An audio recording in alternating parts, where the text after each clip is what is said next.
Our purpose today is to hear from John Jumper, the Chief Executive Officer of Leidos, who's going to make an address entitled Managing Change, Evolving and Improving in Turbulent Times. John's will be the fifth address in this no longer new speaker series, Captains of Industry. This series aims to create the preeminent platform from which senior executives whose businesses contribute to national security can address the public interests their companies serve and the public policies that shape their markets. We launched this series in October with an address by the Chief Executive of Axcelis, Dave Melcher. He made a terrific presentation about the full range of issues facing the defense industrial base. That address was followed in November by one by the Chief Executive, the then Chief Executive of BAE Systems Incorporated, Linda Hudson. Ellen Lord, the Chief Executive of Textron Systems, was here in January to make an address that put into the context of the marketplace a company such as Textron, which is a so-called conglomerate. And then most recently, at the beginning of March, we had Dave Zillett, who is the head of the business unit of Computer Sciences Corporation that services the federal government, who made an address that was, not surprisingly, focused on the place and role of information technology in the industry. So one of the many satisfactions that I think we can look forward to in having General Jumper here today is that his company represents still another distinct and important element, subsegment, if you will, of the defense industry and the federal services industry, and that is the services businesses. So again, a part of the satisfaction I take in this whole series is that we are covering the waterfront of different kinds of companies with different business models that service the Defense Department and the security institutions of government. In a moment, I'm going to prevail upon my friend and a director of the Atlantic Council, Sherry Goodman, to introduce John. But before I do that, I want to take a minute to summarize the particular impetus for this series and put it into the context of what the Atlantic Council's mission is and the work in particular of its Brent Scowcroft Center on International Security, where my fellowship resides. So the impetus for the series is twofold. First, there is the recognition that the business or marketplace of defense is a vital thread in the overall fabric of U.S. national security and of the national security of our allies and in the Atlantic Alliance and partners around the globe. Indeed, I think it can be said that this proposition was central to the establishment here at the Council of the M.A. and George Lund Fellowship, which I hold. Secondly, there is the recognition that the government-industry relationship is at an inflection formed by the confluence of several factors, which I won't belabor, but just simply to recount, they all will be familiar to you. Among those factors, the first of them is certainly an austere fiscal environment, both in this country and in most of our partner and allied nations as well. But in addition, there is the fact that allied militaries now are receding from more than a decade of counter-insurgency wars. It's worth remarking when thinking about this inflection that people talk about, it's worth remarking upon the astonishing advances in technology that are changing military operations and tactics, and also how threats and antagonists continue to reposition themselves, which almost every day in the newspaper we can see new and different manifestations of. All these factors have inflected how business and government work together to enhance national security. The Captains of Industry series is an initiative, as I've said, of the Scowcroft Center, and it's a further expression of what its namesake, General Brent Scowcroft, had in mind for the center. The Scowcroft Center is, of course, the home to the Council's longstanding attention to NATO, and now also to the regional and functional security challenges facing the U.S., its allies and partners. The Captains of Industry series is an initiative of the Center's Emerging Defense Challenges practice, which I run. The practice aims to cultivate a transatlantic constituency for practical solutions to problems that lie at the intersection of defense ministries and industries. Let me just say a word about the agenda, and then I will turn the microphone over to Sherry. It's really simple. When I'm done talking, Sherry's going to introduce General Jumper.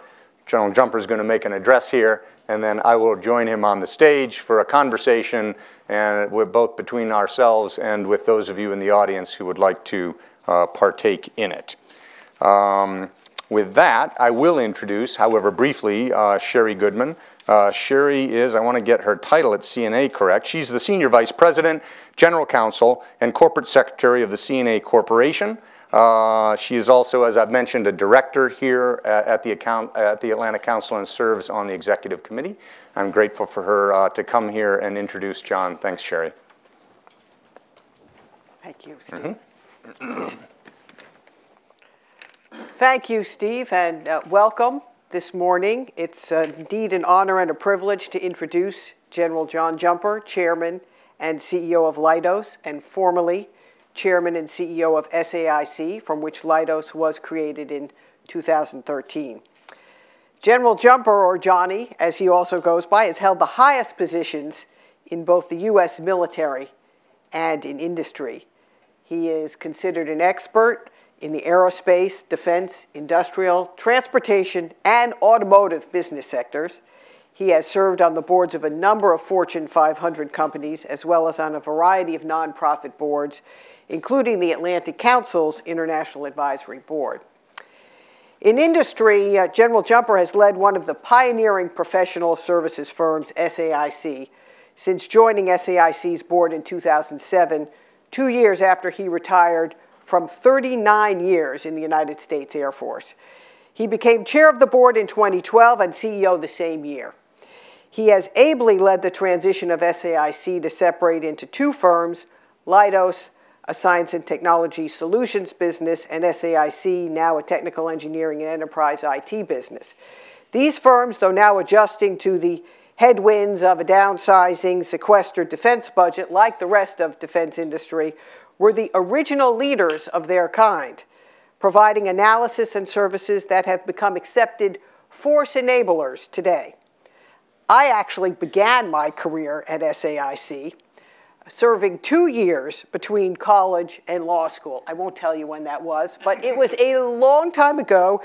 SAIC was very small and an employee-owned company at that time, and I have often said that if I had been smart enough to have stayed at SAIC, forsaken graduate school and public service, I would be quite well off and retired now. Well, General Jumper's military career is even more impressive than his industry leadership. He served as Chief of Staff of the U.S. Air Force during both Operation Enduring Freedom and Operation Iraqi Freedom, and as Commander of Air Combat Command.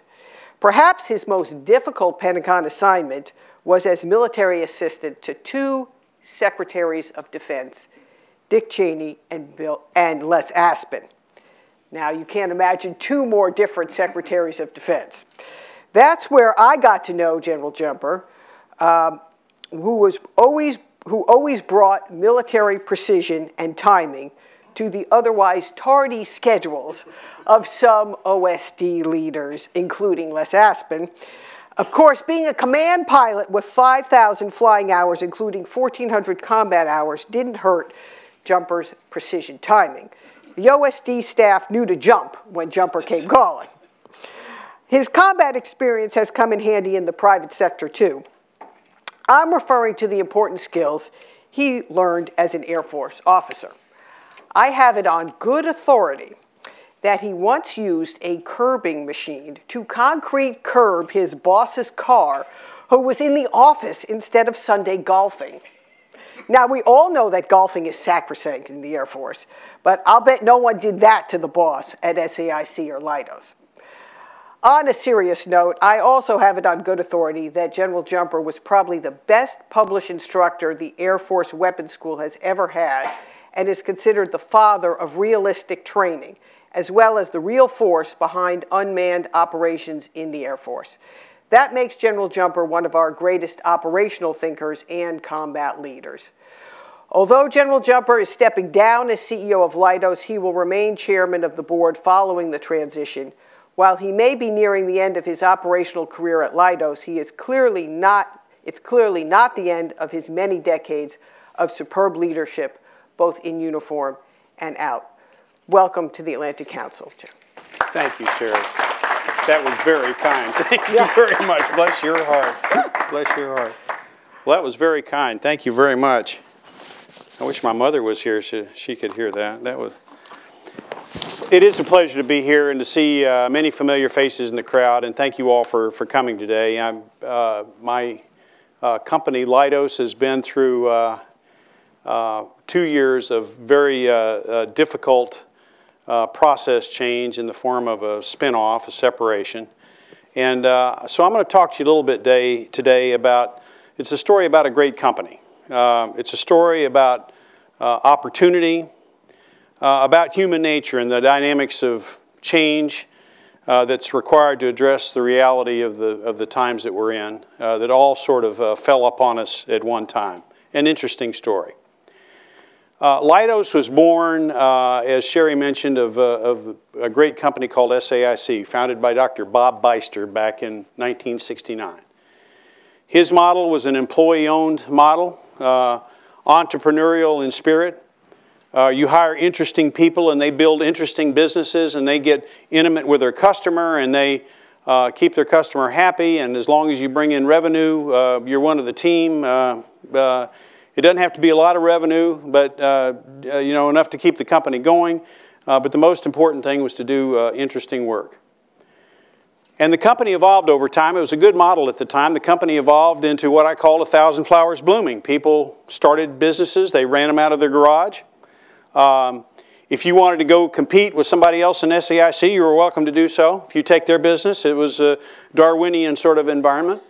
It was not a problem.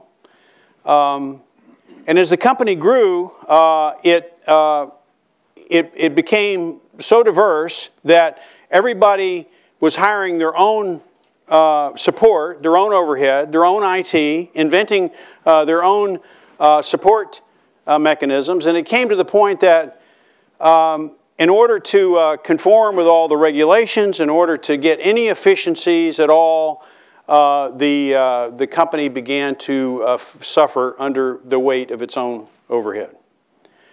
Not only that, as time went on, generations of employee-owned equity began to mature, and people began to depart the company and take their equity with them, and it forced a decision in 2006 for the company to go public, which it did in an IPO in 2006, and that's when Ken Dahlberg came aboard as the CEO at the time. And Ken began to then work toward those efficiencies that the company had really never had before, with an enterprise IT, shared services, and began to be able to create those efficiencies that are really more characteristic of an $11 billion at the time public company. At the same time, the company was beginning to realize that other clouds were on the horizon. We were very dependent on what was going on in the turmoil overseas. We saw an end of that as a threat. We began in 2010 to hear these rumblings of a budget drawdowns in the future. The Budget Control Act of 2011 then started to introduce this term called sequestration, which at the time nobody believed would really happen. But you had to be making preparations.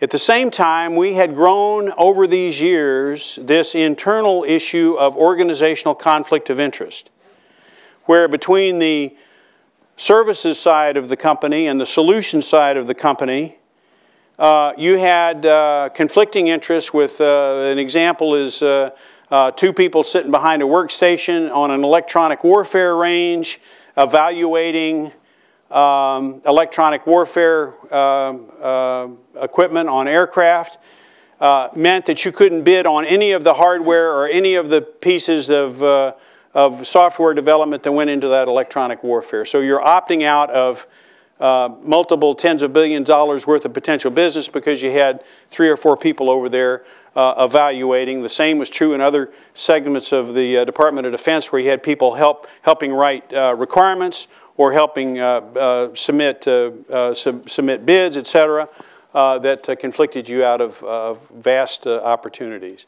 That, in a company with 10,000 contracts and 40,000 people, became, over time, unmanageable. And we got to the point, at one point or another, where even it was our competition pointing out the fact that we had conflicts that in many cases we didn't even know ourselves. So these imperatives then began to weigh on how we thought the future of the company might have to be shaped, and we started thinking about that. I came on the board in 2007. And I was very interested in SAIC because I had been able to see SAIC from the customer side. When I'd been on active duty, I'd been able to see this ability to rapidly turn very innovative technology toward things that were very important to the people on the ground in combat, like these improvised explosive devices, with technology that did the very best work in the theater at detecting these sorts of things and being able to feel these things using an integration of space technology and other sensors and deploying these things extremely quickly into the field and being extremely effective. And I remember in uniform visiting over in Iraq, seeing the first generations of these things and listening to the people on the ground who are benefiting from this technology praise SAIC and the work that they were doing at that time. So we had an interesting set of problems and issues that we had to deal with. And when I was asked to become the CEO starting in March of 2012, we initiated immediately an examination, a formal analysis of what needed to be done to address these issues. And that analysis took several months, at the end of which we decided that a formal spin-off was the kind of transaction we needed. We looked at everything. We looked at these interesting types of separation, reverse Morris split. We could have done a holding company model. We could have done a sale. All of those had either tax consequences or didn't address the conflict of interest issue sufficiently, and that's how we ended up with this model of a spin-off.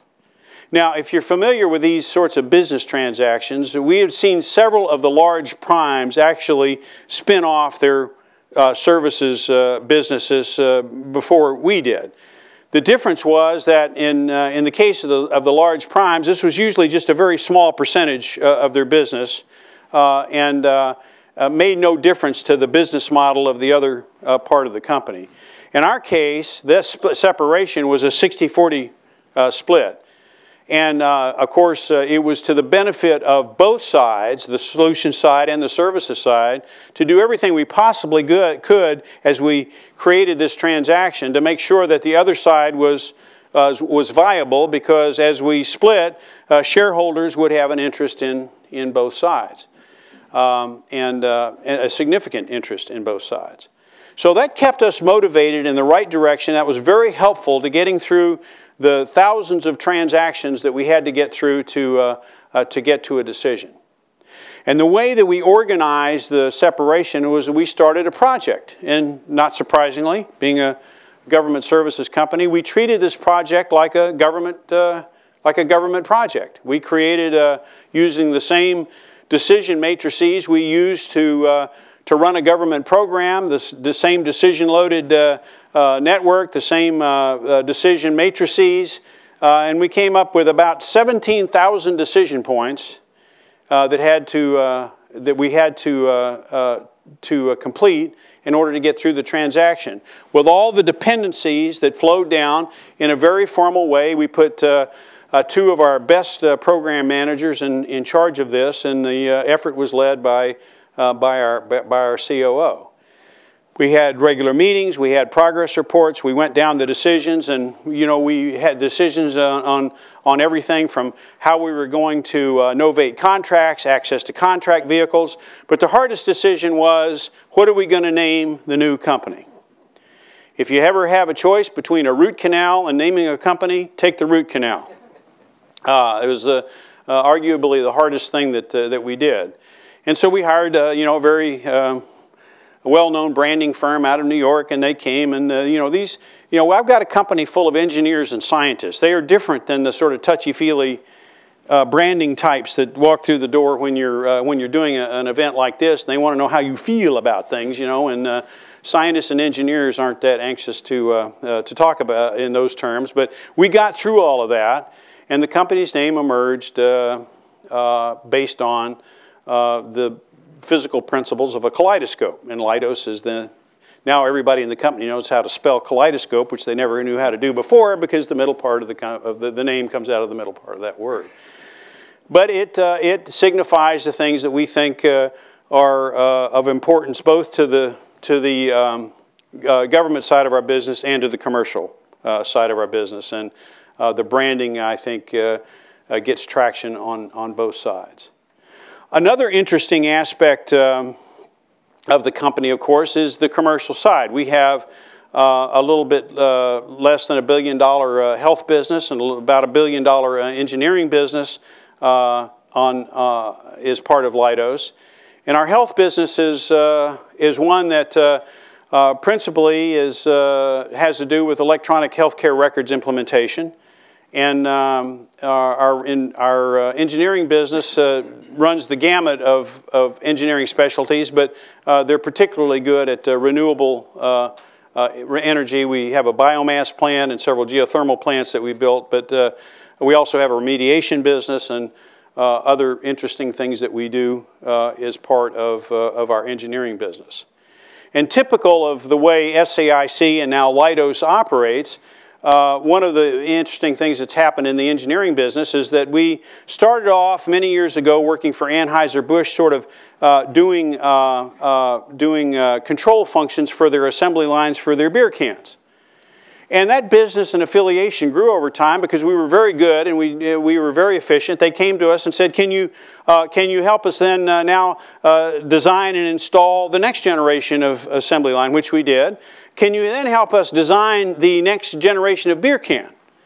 And you might see the Budweiser beer can out there that's got the little pinched middle and on the shelves out there. That's Leidos' invention, and the assembly line and all the controls that go along with the canning operations in Anheuser-Busch is something that's grown from a little bitty contract into now a fairly large offering and enterprise that we do with Anheuser-Busch. It's typical of the way that the old SAIC and now Leidos sort of attaches itself and then is able to grow business from that sort of an operation.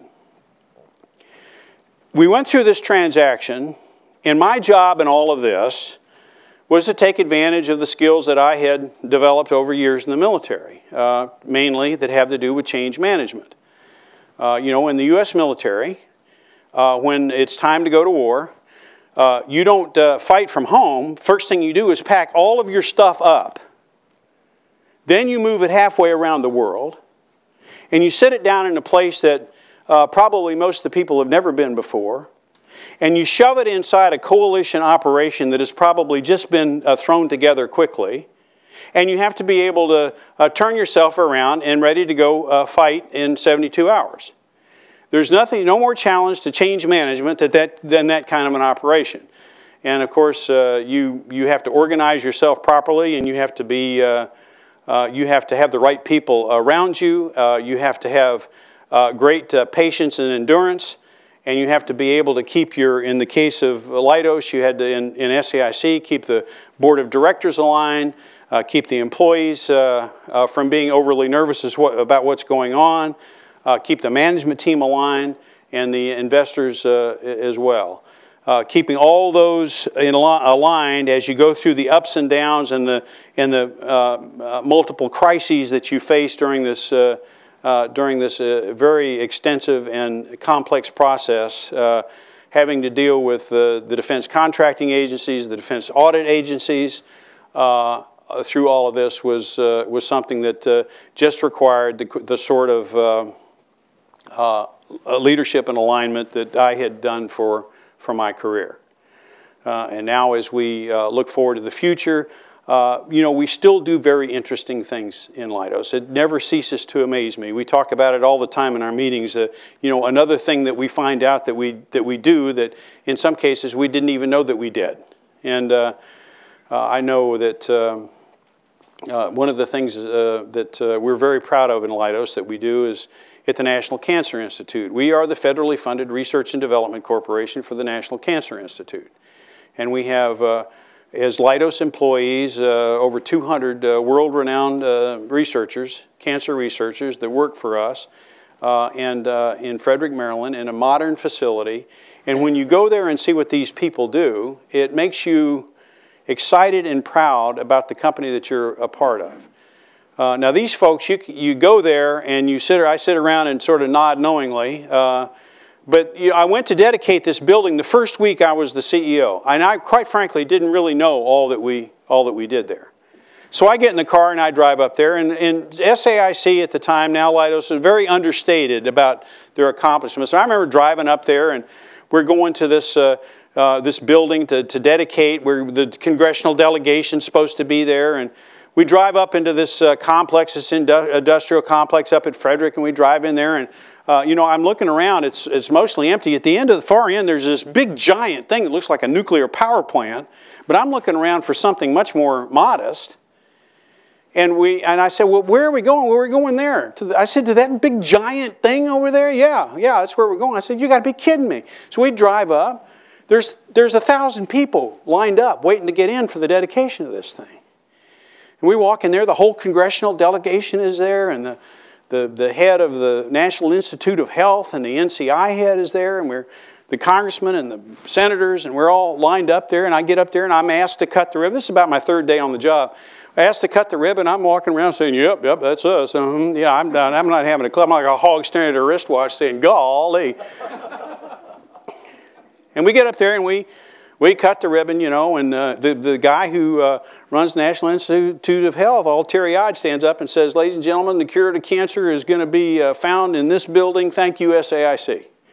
And everybody erupts in loud applause, and I'm standing there as proud as I can be, really not having any appreciation before that very moment about what we did in the company. And there are those kinds of things in the company that are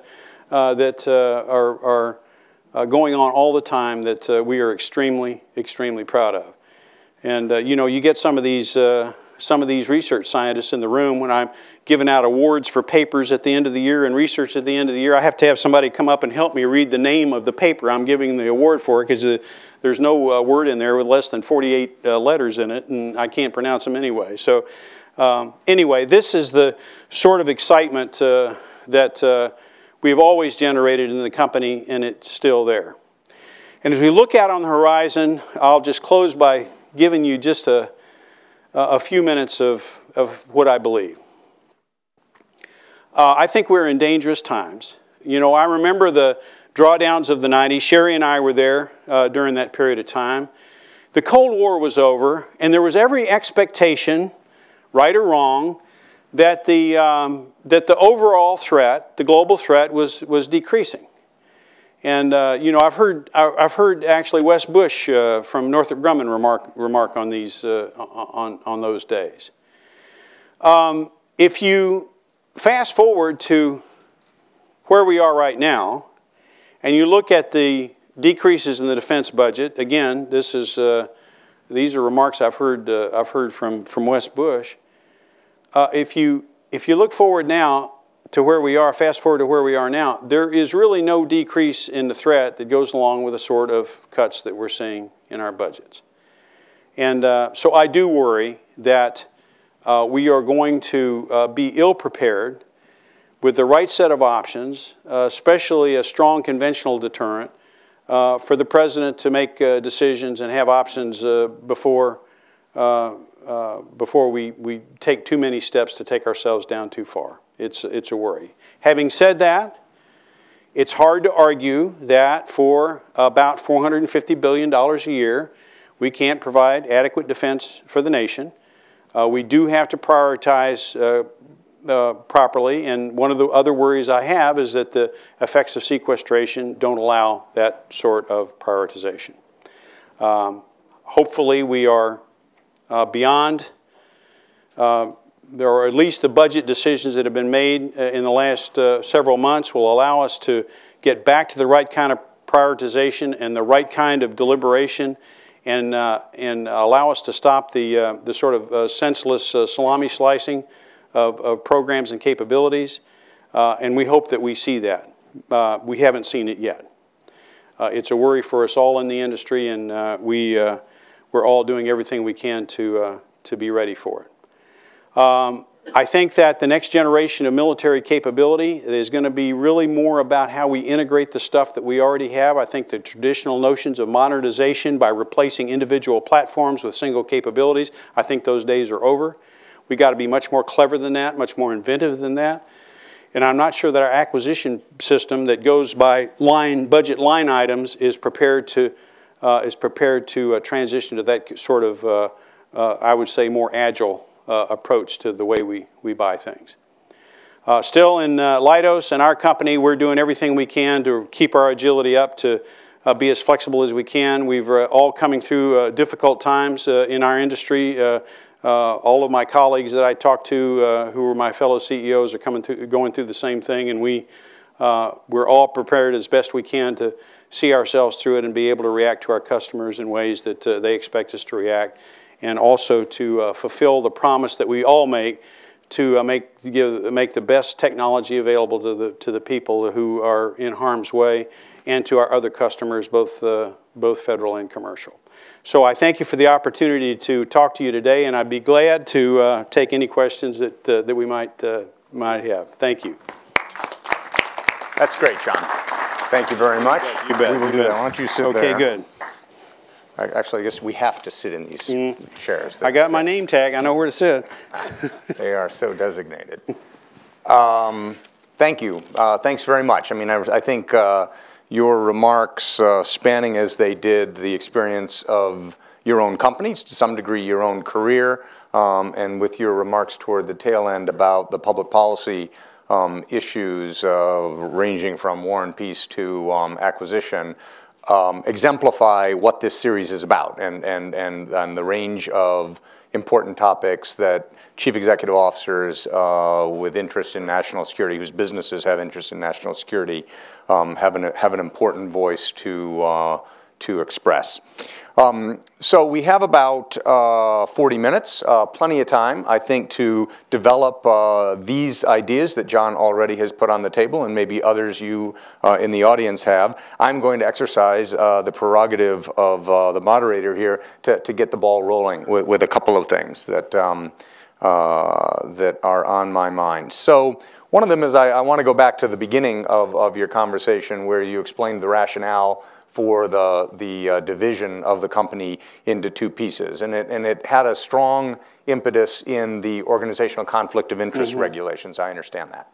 But I wonder if you could comment upon the more general compatibility of services and hardware in this industry. Because indeed, as you yourself alluded to, yours was hardly the only company that divided in a very broad sense. The details are always more interesting and complicated than the way I'm going to characterize it, and I think it was true in SAIC and Leidos. It's a little too simplistic to say services and hardware. Exactly. But in any event, the other instances to which you only alluded, L3 and Agility, Northrop Grumman's spinoff of Task, for example, suggest that maybe there is a more fundamental than just OCI incompatibility of services and hardware, which actually the combination of which was one of the real defining features of the post-Cold War industrial base. So if you could take that on, is there a more general incompatibility of services? Well, I think what happens, especially in the old SAIC model, being very entrepreneurial, the tendency was to start with the services business and then do what you could to grow it into something bigger and better. And a lot of times that meant growing it into a solutions sort of a contract or a solutions offering. And so you would start off with somebody who was very good at the workstation. Pretty soon the inefficiencies of whatever they were doing would be pointed out. The customer would come and say, can you do something about that? Oh, sure we can, and we'll figure it out. We're SAIC, we can do anything. We'll redo the software. Well, you know, we don't like the console. Well, no problem. We'll go get you another console. We'll figure that out. Well, you know, we don't like the satellite it's attached to. No problem. We'll, you know, build a rocket and a satellite. And pretty soon you're doing all these things. But guess what? You're still a government services company. Right. And you're doing it at a government services multiple. Right. At government services margins and rates. And so, you know, you end up being a pretty good deal for the customers, but for your shareholders, not so much. Mm-hmm. And so it's the incompatibility then, in many cases, is sort of self-created, because pretty soon, once you got over on this side, now you couldn't do the stuff you started off doing anymore, and you had to give that up. Well, this business was better, so you didn't really mind. Mm-hmm. But if you started off over here and were trying to get into this with your solution side, then if you wanted to take what you were doing here and then ship it somewhere else, then you were conflicted out of it sort of automatically. So it is complex, and many companies will tell you that, hey, listen, you can navigate around OCI, and you know, for a certain size company, that's true. But when you get up to the number of contracts we had, it became an impossible task to perform. So, but you know, the other element that actually I should have spent more time on is that what we also weren't configured at good at in the old company was the leveraging of technology across the enterprise. So we would have this part of the company over here that had invented something or built something or was using something that was already been successful, that was totally unaware of the need of this part of the company over here that really needed the same thing, but there was no way to communicate that. Now, we had a loose confederation, and John Thomas, who's in the audience today, was here, and some of the other old-time SAICers. We had this thing called Meetings Week that was Bob Beister's a way to get people together, but it was really informal, and it was sort of serendipitous if you stumbled across the right person at Meetings Week. And as the company grew, the chances that you'd find what you needed, that you knew what was happening in another part of the company somewhere, because we sort of do everything, you weren't able to find it. Mm-hmm. So being able to now formally leverage our technology, being able to see the impact that we can have using our big data management, our deep analytics and with data over, for instance, in the healthcare business, where hospitals need to know what is going to get them penalized under the Affordable Care Act. Things like readmission rates or death by sepsis. What is the root cause of that can be helped by analytical tools, which we've actually developed over on the Intel side of our business. The same thing goes with our engineering business with smart grid. The instability of the smart grid, which is now being made worse by the addition of solar and wind power and these episodic transitions of power supplies onto the grid. The security of all of it in the cyber world, both the healthcare side and the engineering side, are all things that we can now leverage across the enterprise because we've mechanized a way to do that in the company that we just never had before. Well, I knew it was more than OCI, and I wanted to draw that out. Absolutely. Actually, the last observations you made in response to that question, though, segue right to the other thing I wanted to talk to you about. One of the now demonstrable themes of this series, this Captains of Industry series, is the commingling, or at least combination, of commercial businesses with what had traditionally been thought of as defense and national security businesses. And it seems to me that it has taken us now 20 years to unlearn some of the precepts that were at the foundation of the restructuring of the defense industry at the end of the Cold War. One of which was one of Norm Augustine's laws, which glib as I think he may have intended it, had an unfortunately profound effect on the industry mindset about the feasibility of addressing commercial opportunities. But it also has to be said, I think, that Wall Street and investment bankers were very resistant, just plain resistant to these pure play defense companies, which had an investment proposition they understood, diversifying too much. Gosh, your company and the several examples you've cited here, which I think we have to admit most of us had no idea of, I didn't, has plainly, and indeed Leidos in particular, I think has rather expressly gone out to begin leveraging its expertise developed, albeit in a national security setting, into these other places. It all seems to make sense, but it hasn't been that easy. So how has that dialogue gone with, again, your customer and Wall Street? Let's just pick off those two, who have been two of the resistors. Right. It's a difficult environment both on the commercial side and the government side right now. As you know, one of the unanticipated consequences of sequestration was that it severely cut Medicare and Medicaid reimbursements to hospitals. Those were our customers in the commercial healthcare business. So we were work in progress, contracts won and being executed when that happened, and hospitals, which tend to run on a paper-thin margin anyway, just stopped the IT development work in its tracks. It had a profound impact on our business. So while that was a business that was growing at double digits at the time that this all happened. So again, you can imagine the impacts. So and not only that, but the people who are in that business are people who have really never had to exist in a downside market. Right. They had always enjoyed rapid growth. Yeah. So we had acquired two companies, Max IT and Vitalize, that were in that business. We had in the process of integrating those two companies, and then this hit. And it was a combination of us having to complete that integration of the two acquisitions in a downside market that they had never experienced before, while being able to get with the hospitals who were readjusting their budgets for the realities of the effects of sequestration. All that hit at one time.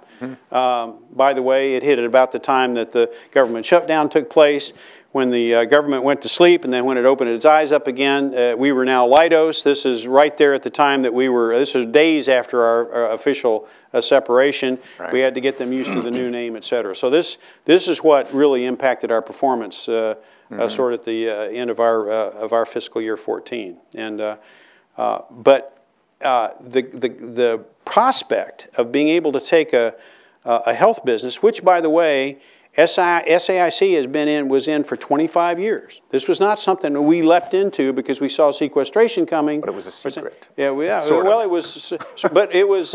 We did the electronic healthcare implementation, and we serviced that contract for the whole Department of Defense for 25 years. So we were well embedded in that market space, and so we are good at it. We are proficient at it. And it was a growth area that we got to take advantage of, and it's a good place where you can blend. When you look at the Department of Defense, who is about to modernize its entire electronic healthcare records system now, as the incumbent, we know pretty much how it works, and we're in a pretty good position to compete for that. So. It makes great sense. I'm just trying to draw out whether or not have we as a community in national security adequately unlearned that precept, which was don't go there, right? The precept was don't do that. Do not diversify. And you have to respect a little bit of that. I mean, there's a lot of benefit in focus. So there's a lot of benefit in focus. We think we have the ability to focus in multiple places because of our long history of being able to do these things, and the fact that even though the Department of Defense modernization of their electronic healthcare records is going to be for the U.S. government, they're going to be, I think, highly dependent on the commercial off-the-shelf software packages that the rest of the health industry uses in order to do the right kind of integration with of services that's going to be required. And that's where we have this strong foothold with our commercial business. So we think it's a healthy combination in this particular case, but there is still a lot to be said about focus. So there's benefits both ways. I have one last question of my own, and then I will open the conversation to the rest of you. And that question is this. How have what an economist would call tastes and preferences of the customer changed? And I'll punctuate the question with an anecdote from General Amos, the Commandant of the Marine Corps, who was here at the Council a week or two ago. And among the things he said, talking about the fiscal year 15 budget request and the program behind it, was that they took a look at their investment accounts and decided to make some choices around he didn't maybe put as sharp a point on it as I'm going to, in what systems can we get along with good enough, and thereby reallocate some resources to stuff where we need better than good enough, or some necessary fact of life bills that we're just going to have to pay if we want to keep our force structure, et cetera. And he said this kind of matter-of-factly. It was a strategic choice, and yet in terms of, as an expression of what I call customer tastes and preferences, it's pretty profound. You know, we will look at our investment priorities and figure out what we can be satisfied with just good enough. Is that just an anecdote, or is there something to the way the customer is changing that those of you in the industry are sensing? Let me give you an example. If you look at what was really most successful in dealing with the most difficult problems that existed in the Middle East and the conflicts we were just emerging from, probably the best example is the improvised explosive device problem. And the things that were most effective against those and finding those were the things that were put together very quickly, deployed very quickly, and proved to be most effective. And they were systems that brought together various intel sources that were coordinated with the real-time observations to be able to detect and destroy these things.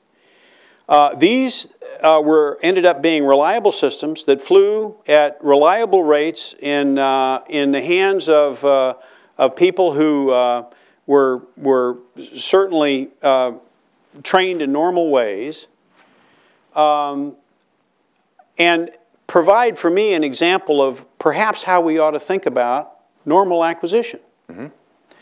They weren't tested to the extent that we put our programs of record through. They weren't submitted to a milestone decision process that we put our programs of record through. And I would suggest there's a happy medium there that should be studied as we think about how we're going to arrive at the next level of military capability, knowing that we can't afford multi-billion-dollar single-purpose platforms, which has been the model that has driven us to this point today. So the taste of the customer was to be able to get something over here quickly that could fix my problem. That's not changed. That's really not changed. What General Amos was talking about is how do I accommodate that with the system that I have to work through as it exists today. And so, you know, everybody sighs a deep moan when you say acquisition reform, but maybe there's something short of a total reform that we could just start with a model that has worked for the last 10 years and see what elements of those models we can transition into the troglodyte old system without losing the benefit of the proper kind of oversight, and et cetera, and take advantage of it. There are so many things that we can do within our military. You know, if we just connected the dots in different ways. If you look at the mission instead of the platform.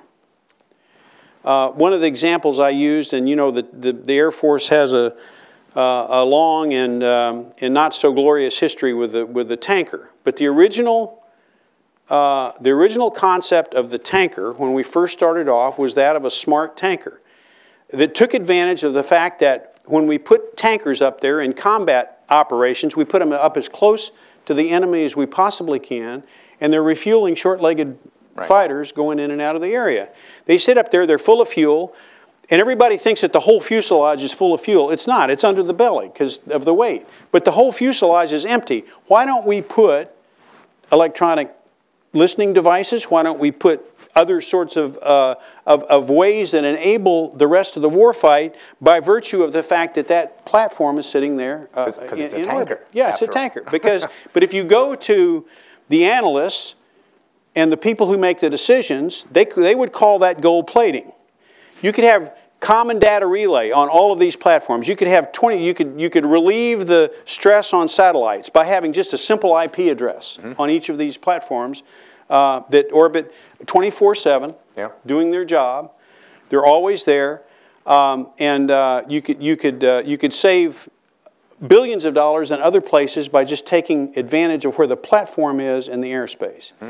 If you go to the people who buy tankers, they'll say you're gold plating it. What's that got to do with refueling airplanes? Rather than being able to take a larger view of how does this serve the larger purposes of the commander's intent. Mm-hmm. Mm-hmm. There are things we can do like that in global mobility, the trade-off between airlift and fast sea lift, yep.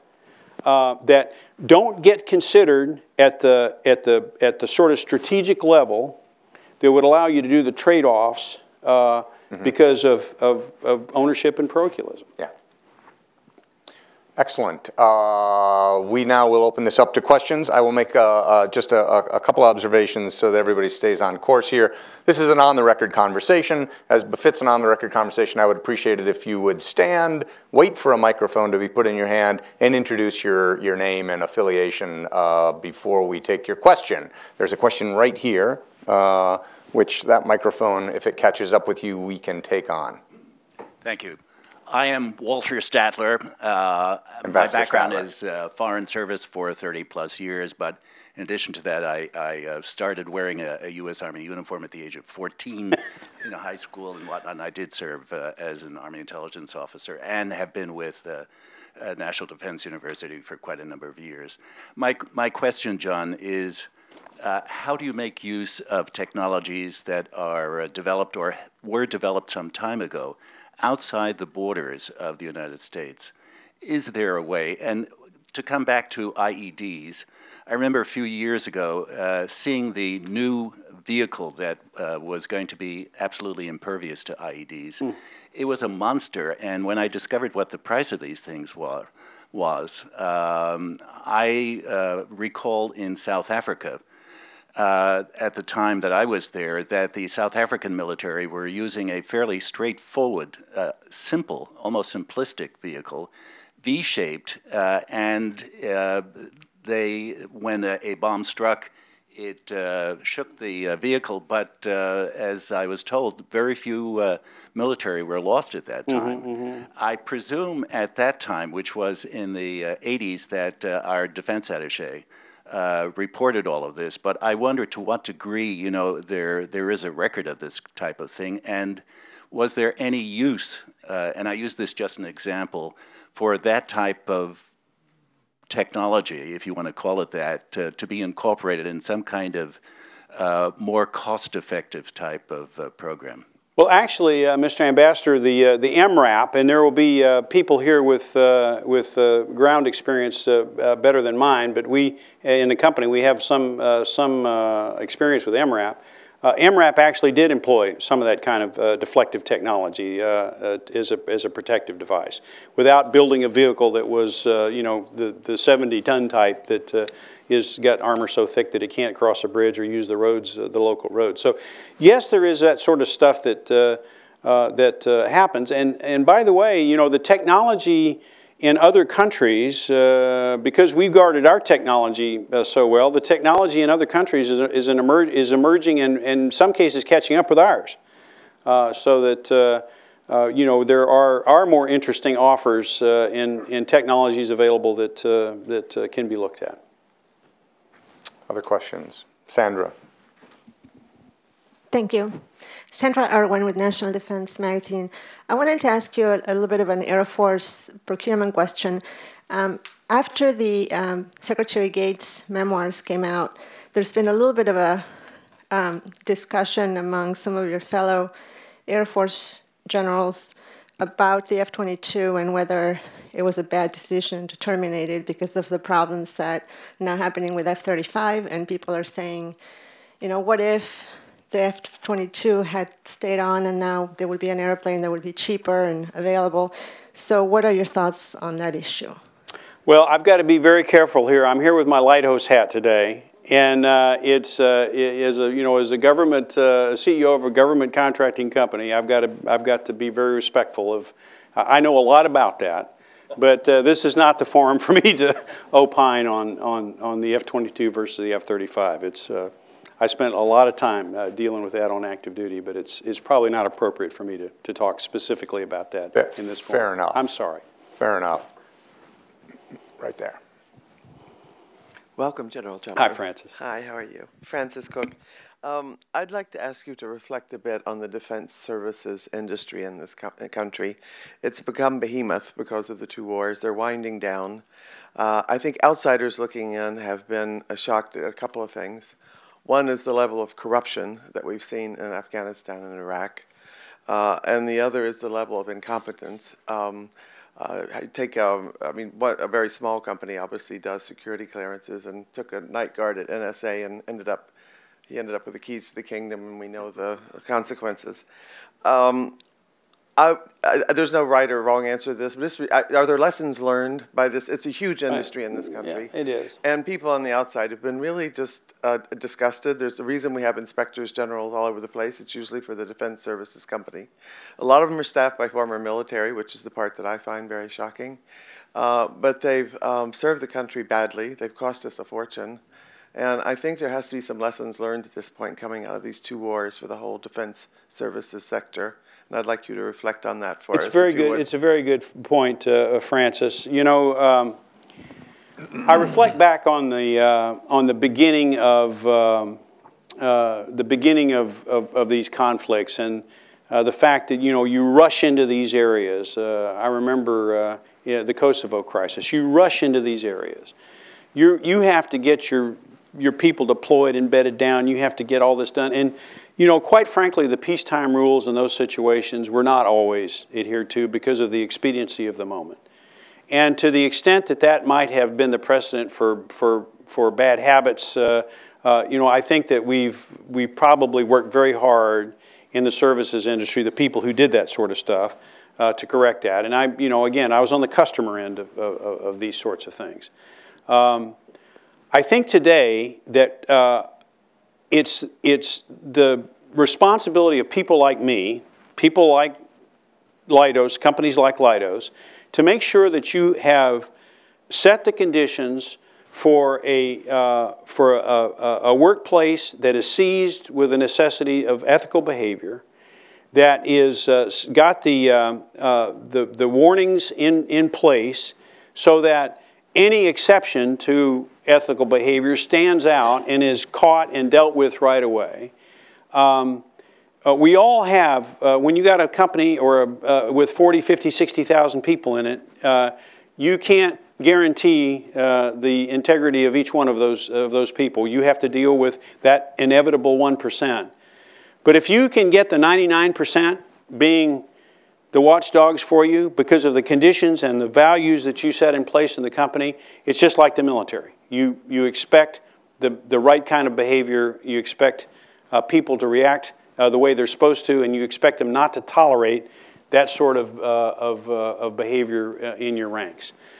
You got to set those conditions, and as the government depends more and more on the services industry to provide these services as they have in the past, it's the responsibility of these companies to set those conditions. In some cases, I think it's worked well. In other cases, not so well. But that's what we try to do. All of us, the colleagues that I work with, we talk about that stuff all the time. I also, if I may, I don't want the observation that the country's not been well served by the services industry in this war to go unchallenged. I will simply make the following observation. One of the next speakers in this series, in the Captains of Industry series, is going to be Steve Gaffney, who's the Chief Executive Officer of DynCorp. He's going to speak in conjunction with the Memorial Day weekend, and a part of what he wants to address is to memorialize the 70 employees of DynCorp who died in Iraq and Afghanistan, and I think that is perhaps disproportionate, but representative of some of the sacrifice that these contractors, employees have suffered while serving the U.S. military. So I think these points are well taken about the corruption and other issues that have beset the performance of some of these companies in these wars, but I think it's not the whole story, and I didn't want that observation to go unchallenged. Okay, I'm going to take a question from Michael Bruno, and then next I'll come to Harlan. I see your hands, and I will get round to you. We do have time. Still 15 minutes. Michael Hi, General. Bruno. Michael Bruno with Aviation Week Space Technology. Can you talk a little bit about how you view R&D from your corporation's perspective? How do you benchmark? What do you think is happening in the industry, whether it's enough? and obviously the Pentagon pushing for companies to try to ramp up their IRAD. Sure. IRAD is always difficult. As you're facing economic or financial headwinds, and you're trying to remain competitive, IRAD is one of those things throughout the industry that gets dipped into. Now, in our situation, we're able to leverage our development efforts with outfits like DARPA and others that where we do development work in ways that don't have to use our own IRAD money. But we struggle to keep a consistent level of investment in IRAD. And in the case of our company, Leidos, a technology company, I'd really like to be able to grow that. Now, it's going to be a while before we're going to be able to grow it the way I'd like to, but I'd like to be able to do that. And you're right. Government turns to industry even at the time where the government contracts decisions are being delayed and the awards are being delayed, and we're trying to make financial forecasts based on very uncertain information. They do depend on us for more, and we do the best we can. But again, it's a matter of listening to that customer. What is it that the customer wants? How can we help them make it happen? How can we get them to share the risk with us? And I think that throughout industry, you'll find the same sort of headwinds on the IRAD piece. Harlan Ullman, and then from there, I'm going to turn to Byron Callan. I'm Harlan Ullman. John, thanks a million. That was not only informative and very, very insightful, but very, very interesting and well put. Thank you. I'd like to ask you to go back to your days in the Air Force. I think the biggest crisis, and I say crisis we're facing, is not budgetary, it's not strategy, it's people. Mm-hmm. We're winding down from a dozen years of war. Pay and benefits are going to get cut. You know, in the Air Force, pilots are not allowed to fly. A lot of our best people are going to get out. I think the all-volunteer force is very much at risk. The statistics are really quite damning. The Defense Science Board says that 1/3 of colonels and captains retiring are self-declaring sleep disorders and getting 35% disability. We have the problems of cheating, et cetera, et cetera, et cetera. An interesting piece in the Washington Post the other day, which may or may not be correct, said about 90% of our veterans from Iraq and Afghanistan would do it again, and yet 50% are claiming some kind of disorders. We don't have figures for Vietnam, but my guess is probably less than 1% would have done it again, and we don't know about these disorders. What are your views about this whole personnel issue? I've raised it with each of the service chiefs, and the only one who really has bitten is Jim Amos, who's trying to reform in many ways what the Marines are doing. But how do you see this, and what can be done based on both your experience in the military and then, of course, in the civilian side? Well, listen, this is an all-day seminar, but you know, the proudest virtue of all of our militaries is the fact that we attract great people and that we train them well and we make them proud of what they do. But they've got to be proud of what they do. They've got to be able to, even if the technology isn't the best anymore, or they see other countries catching up, or other systems that might even be as good as theirs, we still always have had that training edge. We've had that ability to go train ourselves to a level that no other country is able to do. And what has happened here recently is that now that has begun to erode.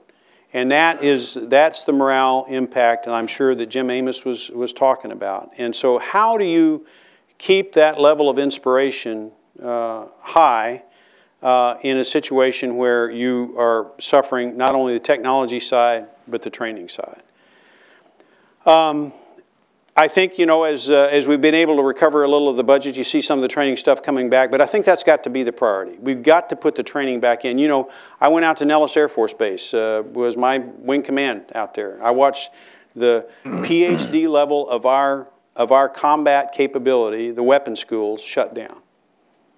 The demonstration teams for the Navy and the Air Force, that's our recruiting, shut down. I saw those things. I never thought I'd see that. I never thought I would. If you go to talk to my friend Vern Clark, who's a CNO, and I talk to others in the other services, and they have similar stories. So we've got to be able to train our people. It's got to be a point of emphasis, in my estimation. And I think that you know, if you carry that on now to talent in general in the industry, that is also my biggest worry, is talent. Again, I'll tell you, the guy who's really articulate on this is Wes Bush. He's very articulate about this. One of the things I worry about sequestration is the drain of talent who will leave the defense companies and go elsewhere, and once they're gone, you don't get them back. These are scientists that had intimate knowledge of stealth technology or electronic warfare technology or the technologies that go into where we really have the leading edge, and they're just a handful of people. When they go somewhere else, we don't get them back. And then to grow that talent, a lot of these people are not young people. To grow that talent, to source them, where the whole issue about STEM, the whole issue about trying to keep people who come out of our graduate institutions and get them interested in this business in the time of uncertain budgets, it is becoming increasingly difficult. So talent in general, I think, is a national problem. Being able to attract the right people into the services in an all-volunteer force, as you suggest, I think is an emerging problem that will catch up with us over time if we don't really get back to letting the people train to the extent where they feel like they are the best in the world.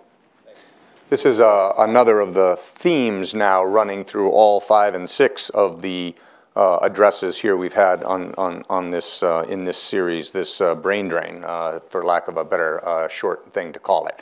Byron Callan, and then I'm going to come to the gentleman right behind Harlan after Byron. Sure, Byron Callan, Capital Alpha Partners. Hi, John. I wonder if you can reflect a little bit on leadership skills, either in the context of Leidos or just thinking about the industry in general. You talked about your service and what you brought to Leidos and what's been a very interesting period of transition. But thinking about this sector in the next 3 to 5 years, or Leidos, what different skills, what risk-taking, innovation, what else are you going to look for in people in this sector or your company? Right. Well, in today's environment, I find that the skill I'm putting to work the most is the ability to stand in front of people and convince them that they're still doing the right thing, that the company's on the right path, inspire human endeavor, elevate the human spirit, get people to sustain a commitment to what they're doing and the belief that they're doing the right thing. We do noble work. That's not a problem. The question is that noble work going to still be in demand? So of the skills that I use, it's not my financial skills or it's none of that. It's ability to make sure that you're keeping the team aligned and motivated. And they're being tugged from many different directions. So I think, there's a whole other host of things that go into that, but I think that's probably the major thing. Is there also, actually, I'm just going to follow up on that. Is there also a difference between the kind of either leader or, for that matter, engineer in defense that can respond to General Amos, to put a short caption on it, or implement the sort of IED solutions, or the sort of, tanker as a sensor platform, as compared to the sort of leaders and engineers who could excel with exquisite, engineering solutions? Engineers will do any kind of engineering you ask them to do. Scientists will do any kind of science you ask them to do. So, but there are subtle differences. I mean, the talent of a systems engineer that's able to connect the dots between engineering disciplines and be able to envision an architecture that puts together various scientific or engineering disciplines across a wide array is a rare talent. And you need to be able to. These are very special people who, and I say these are the ones that really get it. And it's how you're going to bring together the different elements of technology that we have today and put it together in new disruptive ways so that we have the asymmetrical advantage. Our asymmetrical advantage as a nation is our technology. Now, we give the other guy credit for having all the asymmetrical advantage. They do not. They do not. We do, but we can't let it erode. We can't give it away. We've got to keep. We've got to keep these people that are very good at this interested in the things that have to do with the discipline of the engineering and scientific disciplines of defense-related technology. One of the threads that the Scowcroft Center is following in this regard is the diffusion of advanced technology around the world and the impact that that can have on national security out into the future. A plug for, if I may, a conference on almost exactly that topic, the heading of which is Disrupting Defense, which we're having here at the Council, full day long conference, keynoted by General Dempsey, the Chairman of Joint Chiefs of Staff, on the 14th of May. This diffusion issue, and one of the responses that we've certainly heard to this is that it's one thing for some non-state actor to hold a piece of technology in his hand, and it's a whole nother thing and a lot harder thing to then go make a useful, a militarily useful, or even a useful to a terrorist instrument of it, and that we can perhaps stay ahead of antagonists even in this world of diffused technology by getting faster and better at the integration and application of them. Do we have time for one last question, and it's going to come right from that gentleman there? Yeah, good morning. Good morning. Colonel Jordan Thomas, U.S. Air Force retired, Weapons School Class 99 Bravo, B-1 Division, and former Chief of the Air Sea Battle Office. Good. So, sir, I really do appreciate your comments about the future being the integration of the capabilities, and I think that's exactly where we need to go. My question is going to focus on cybersecurity. It's one question with 3 parts, if you do not mind.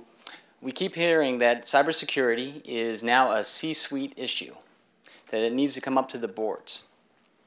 So, as the CEO, how were you able to ensure that your data and your customers' data was protected and available? Number 2, how do you verify that your subcontractors are doing the same thing? And finally, number 3, if it has ever come across your desk, have you ever made a decision as a company not to partner with someone or work with someone because of their questions about their security of their data?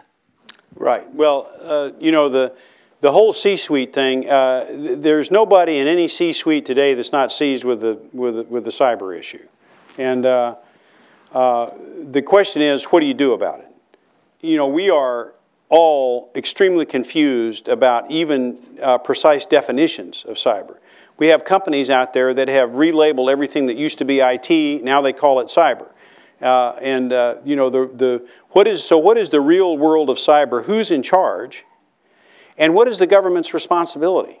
You know, we don't ask General Motors to defend themselves from ICBMs, for instance, but you know, the problem is that most of the infrastructure for IT resides out there with the companies, and that's the part that is vulnerable. So it's, you know, it's a bit of a different analogy, but what is the government's responsibility here is, I think, an open question that we haven't properly answered yet. Is there a government role in the cyber domain to help defend the nation, and what is that role? We've got it complicated now by the Snowden effect and this belief that there is this rampant, you know, illegal activity going on with regard to gathering data on U.S. citizens, and you know, that's an ongoing debate that will find its own level at some point. So, you know, from a C-suite point of view, I think you'll find every CEO is very worried about protecting their data, and and understanding the fact that in many cases it's not a matter of keeping bad people out of your system. It's being able to manage the stuff that's already sort of there. And with regard to subcontractors, that's just another level of concern. So you have people signing the right kinds of agreements, and you have you bring them in on the most sensitive part of it inside your firewall. You do all the things you're supposed to do to be compliant. The question is that good enough? And so there's no good answer to your question. The threat is getting so sophisticated, I don't think that any one of us are satisfied that we have a complete solution to this. But we've got to get our indicators and warnings more sophisticated than they are right now. We've got to be able to notify people when they're under attack so that they can do something about it. We've got to be able to gather information on what kind of attacks that they are. And we've got to be able to go about this in a much more organized fashion than we are today. So we've got exquisite capabilities. We've got to make sure that we have the legal mechanisms in place to defend ourselves as we go forward. I particularly appreciate that question because without it, it would not have given me the natural occasion to remark upon the relationship that SAIC and Leidos both have with the Atlantic Council and its support of our cyber statecraft initiative run by Jay Healy, who's here, which has been terrific. So thank you, and thank you also to SAIC, your brethren over there. Well, this concludes another great episode in this Captains of Industry series. Before we thank with some applause John in particular, let me just again thank Sherry very much. Let me thank my couple staff who make this train run right, Alex Ward and Annie Piparinen. And not least, of course, your own staff who have facilitated, General John Thomas, Mike Molino, and others who facilitated your appearance here today. I appreciate that very much. Not least, thank you very much, and thanks all of you for coming.